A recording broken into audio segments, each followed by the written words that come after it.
புத்தகம் 2 உலகப் பயணிகளின் புத்தகம். Canto 4 the kingdoms of the little life பக்கம் 139. மகிழ்ச்சியான உண்மையின் சுடரைப் பற்றி அறியாமல் கனத்த கண்களுடன் வந்து அவர்கள் உணர்வுகள் மற்றும் ஆசைகள் போல் மாறுவேடமிட்டு வருகிறார்கள்.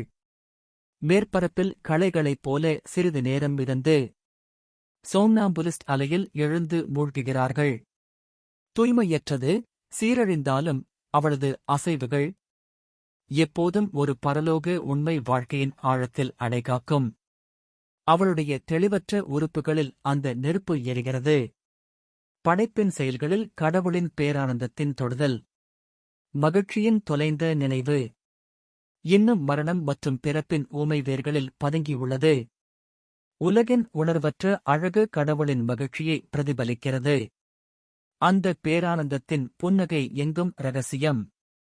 அது காற்றின் சுவாசத்தில் பாய்கிறது, மரத்தின் சாற்றில்.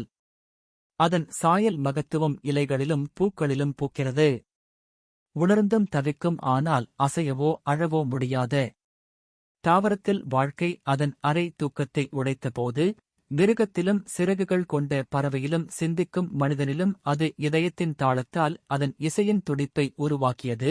இது மயக்கமடைந்த திசுக்களை எழுப்பி மகிழ்ச்சியைக் கேட்கவும் வேதனையைப் பெறவும், மகிழ்ச்சி மற்றும் சுருக்கமான மகிழ்ச்சியின் சிரிப்புடன் சிலிர்க்கவும், வலியால் நடுங்கவும், பரவசத்திற்காக இயங்கவும் கட்டாயப்படுத்தியது. கட்டாயம், குரலற்றது, சரியாக புரிந்து கொள்ளப்படாதது, ஒளியிலிருந்து வெகு தொலைவில், இருப்பின் மையத்திற்கு மிக அருகில், நித்திய பேரின்பத்திலிருந்து காலத்தில் வித்தியாசமாக பிறந்தது. அது இதயத்தின் மையத்தையும் துடிப்பான நரம்பையும் அழுத்துகிறது. அதன் கூர்மையான சுயதேடல் நம் உணர்வை கிழிக்கின்றது. நமது வலியும் இன்பமும் அதற்கான காரணத்தைக் கொண்டுள்ளன, அதனுடன் உள்ளுணர்வு. ஆனால் அதன் உண்மையான மகிழ்ச்சிக்கு குருட்டு ஆன்மாவின் ஆசை விஷயங்களை கடந்து செல்கிறது. இயற்கையின் அனைத்து ஏக்க உந்துதலையும் யாராலும் எதிர்க்க முடியாது.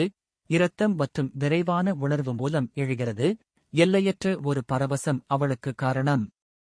அது நம்மில் வரையறுக்கப்பட்ட காதல் மற்றும் காமங்களாக மாறுகிறது. வெல்வதற்கும் பெறுவதற்கும், கைப்பற்றுவதற்கும் வைத்திருப்பதற்கும்.